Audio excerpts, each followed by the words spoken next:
Hey, welcome back to the channel. So, what do I have here?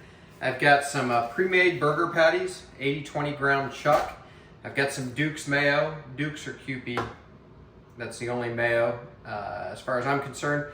I've got some vine ripened tomatoes. I've got a sweet onion. I've got some deli rolls and some ketchup. And I will have lettuce when I go to the store for the second time today because I forgot it.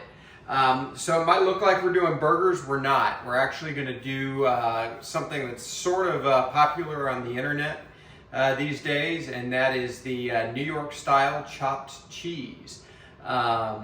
So some people kind of call it the New York answer to the Philly cheesesteak. New Yorkers will dispute that.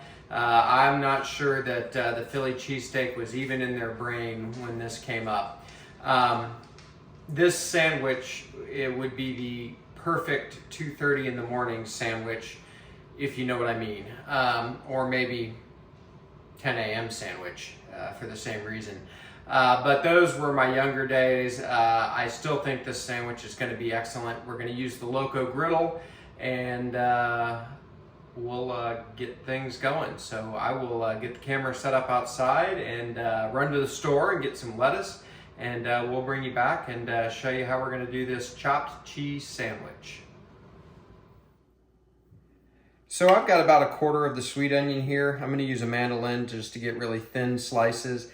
We don't need that much onion. The boys won't eat onion, so at least on this sandwich, they sometimes eat it and don't know it, but they won't want it on this. So this will be plenty. I am going to use the guard on the mandolin. I made that mistake one time in my life and I will never make that mistake again.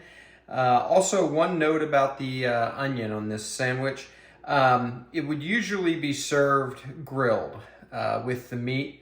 I personally like raw onion better, so that's the way I'm doing it. Everybody does their own thing to suit their own tastes. So this is a liberty I am taking today. Grilled onions would be fine, don't get me wrong. I would eat it and enjoy it, but I just love raw onions. So that's the way we're gonna do this. So we're just gonna get this sliced up, get the guard on there, and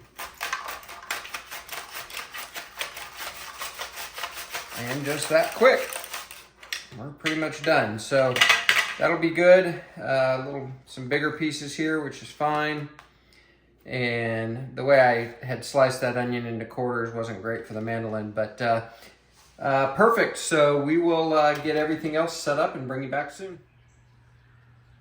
Okay, let's get this show on the road here. It's lunchtime.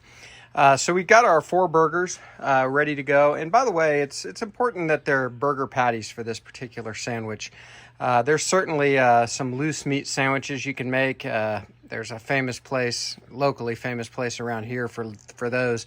But you want these to be actual hamburger patties, whether you form them yourselves or buy them already formed, like I did from the meat counter today. I've also, and I forgot to include this in my ingredients list, I've got good old-fashioned American cheese, 1 slice for each sandwich. Use whatever cheese you like, but traditionally American's definitely it. And then I've got some hoagie rolls all out ready to go, and some seasoning. Salt and pepper's fine. I just happened to grab this Killer Hog steak rub, which is gonna, I think, be pretty good. But you definitely want to season up your meat. So I'm just gonna move the camera. I'm not gonna stop the video. Get it set up. The other thing I have on the griddle is that butter trough there with the spinny wheel. So we'll use that before we're done, and then we'll build our sandwiches inside. So that's all I got right now. So let's just get these burgers on. So we're just gonna set these up here.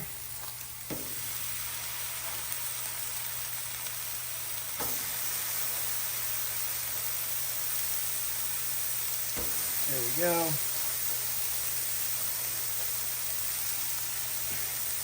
And we're gonna let a good crust develop on those. I've got the Smart Temp on the Loco Griddle set at 350, doing really well. Now I'm just gonna take some of our seasoning and make sure we season our meat.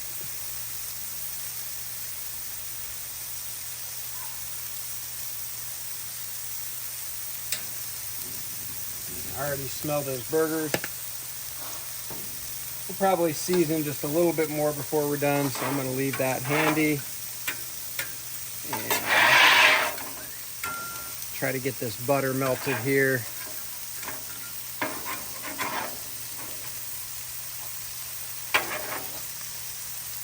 I should have done that in advance or poured melted butter in there, but I didn't, so it is what it is. I might actually get that out of the way a little bit in case I need more room for the burgers. The other thing I'm going to do is I'm going to throw these rolls on the grill just to get them softened up a little bit. I'm not trying to brown these on the bottom or anything like that. In fact, I'll turn that side down a little if I need to. But I just want to get them a little soft. I don't really want them to break. Definitely, there's always a danger of that, but a hoagie roll is meant to stay together. And if we can soften them up a little bit, that'll help.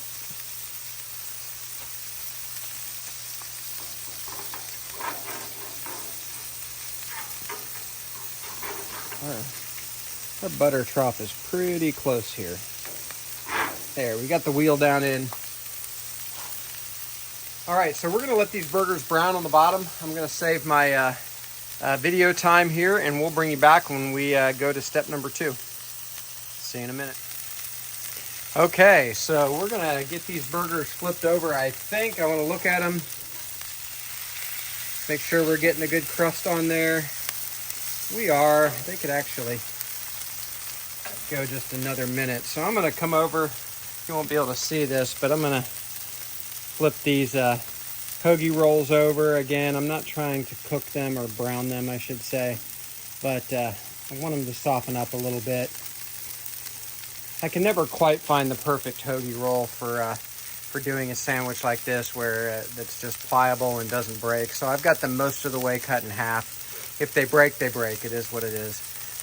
So we'll just have to grin and bear it. Because I got to split them apart to get the butter on them for browning. So, all right. The other thing I brought out, which I had forgotten, was my Duke's mayonnaise and ketchup. So those are ready to go. So we're going to get these flipped. That's pretty decent crust there.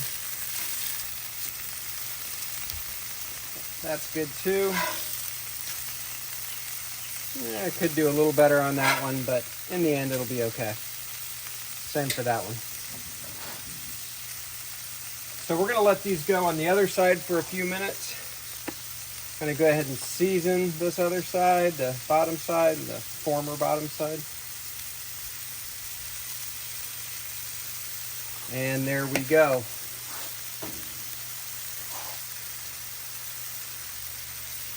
All right, so I'm gonna let this go for another few minutes, and then the next step is the big one, so we'll bring you back. All right, so first thing we're gonna do, I think, is take our buns, and boy, I don't think I'm gonna be able to save them. Oh well, it is what it is. Use the butter trough, which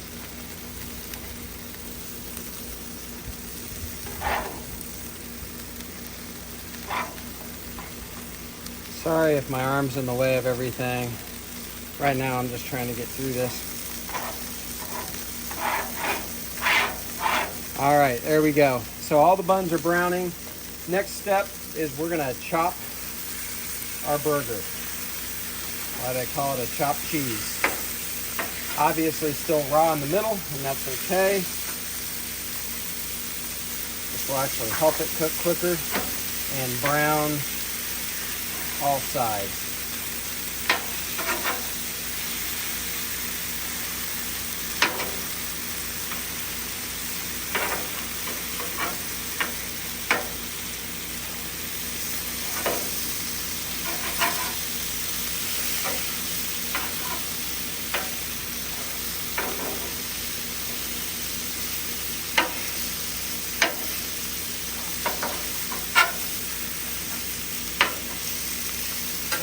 Try to keep these portioned out to one patty, but if they commingle, it's not the end of the world. We'll divide it up later.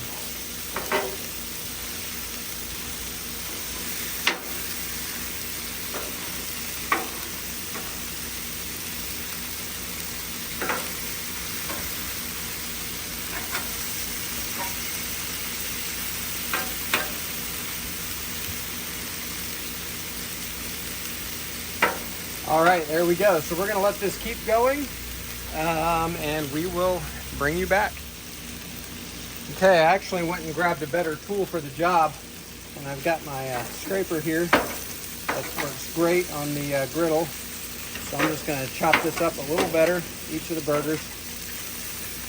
You don't want super small pieces though. You're not trying to turn this into ground beef.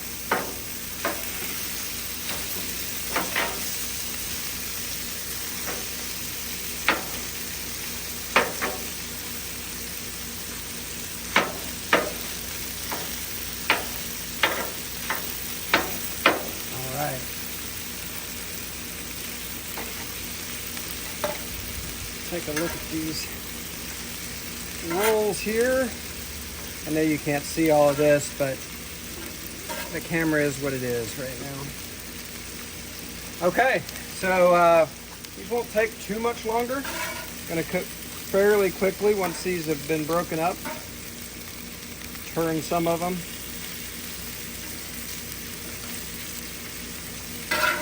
And this isn't something you want to cook, you know, medium rare. First of all, I like my burgers more done than my steaks, far more done. So that's the way I would do them anyway. But you want this meat cooked through pretty much. Not necessarily well done, but certainly medium, if not medium well. All right, bring you back in a minute. Okay, while this meat is finishing up, griddle top, by the way, where the meat is running about 350 degrees, just so you know. This Loco griddle is great. It's got temperature dial and digital readouts for the temperature. It will tell you where you set it and where it's actually running. But here's what we're gonna do. I've got my mayonnaise here, and I'm gonna pick up each one of these buns and just do a thin layer of mayo on it. You got to do mayo on a chopped cheese, as far as I'm concerned. If you're a mayo hater, that's fine. I could have even used mayo to griddle these off. That would have been fine too.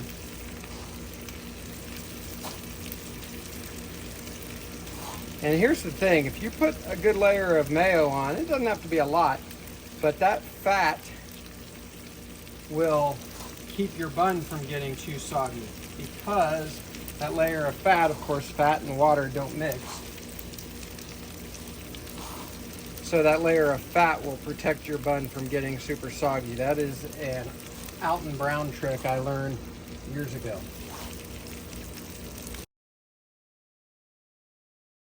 Oh, you know, the other thing I'm gonna do is I'm gonna add a little bit of ketchup to each one of these. Probably just one side of the bun, but ketchup is traditional. And the boys will like it, so I'm not worried about that. So we'll get that done and we'll bring you back. All right, so we're almost there. I'm gonna just do a little bit of a mix this around, make sure we're done where we want to be. These things are smelling great. By the way, you could certainly do this on a stovetop skillet. No reason you couldn't. Cast iron would be good, or carbon steel. I love a carbon steel pan. Maybe when my channel gets big enough, Made In will sponsor me. All right. There we go. I think we're in a good spot. So here's the next thing we're gonna do is going to put a slice of cheese on top of each of these. So make sure we kind of get everything together. You know, it would be good if they were like the shape of the hoagie roll. That would be ideal.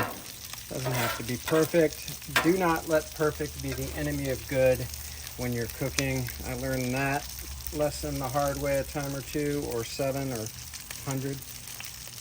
There we go. So we're gonna let that cheese just melt while this meat finishes cooking, and I'll bring you back in a minute. All right, I think these are gonna be about done. I went ahead and closed the lid to help the cheese melt. Turn off. There we go. Oh yeah, All right, so what I'm gonna do is I'm just gonna take each of these, try to get them over near the edge where it'll be easy to pick up. There we go.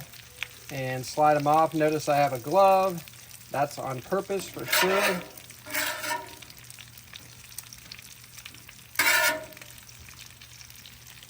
And there is our first New York style chopped cheese.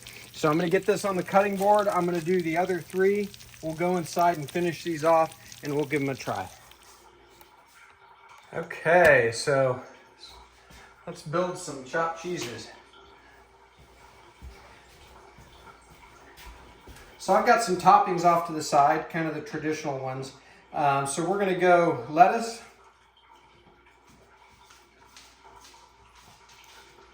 You can shred the lettuce, whatever you want. I personally don't love shredded lettuce, so there we go. And we're gonna do a couple of tomatoes. Oop, don't have enough tomatoes, so well, one will be a little light on the tomato, which is fine. And some onions. Got a boy that just wants a little bit. Again, grilled onions are probably more traditional. I just love raw onion. It's my favorite. But grilled onions would be fine. I wouldn't turn them down.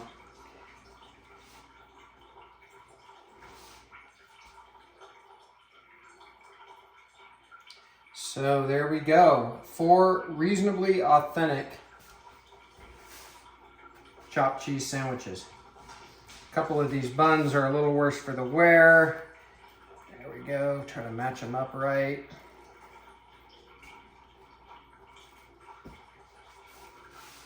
And I think this one right here is the one to try. Oh.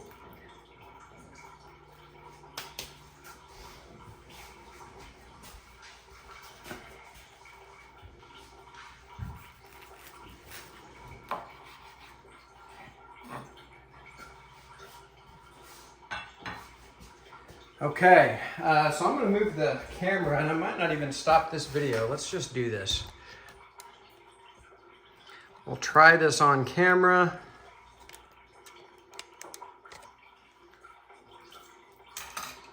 Okay. I think I'll be able to be seen there. I know you all are really used to my videography skills. Yeah, I can be seen according to my watch. So let's give this a try.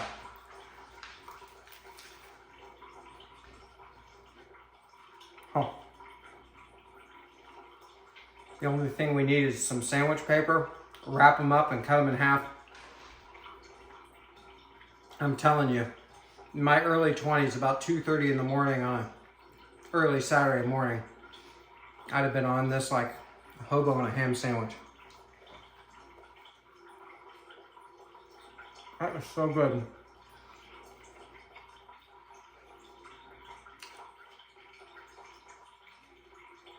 The thing that's really good is with the meat chopped up, it's still chunky. You get a lot of good crispy bits. But again, you don't want it to be a loose meat sandwich.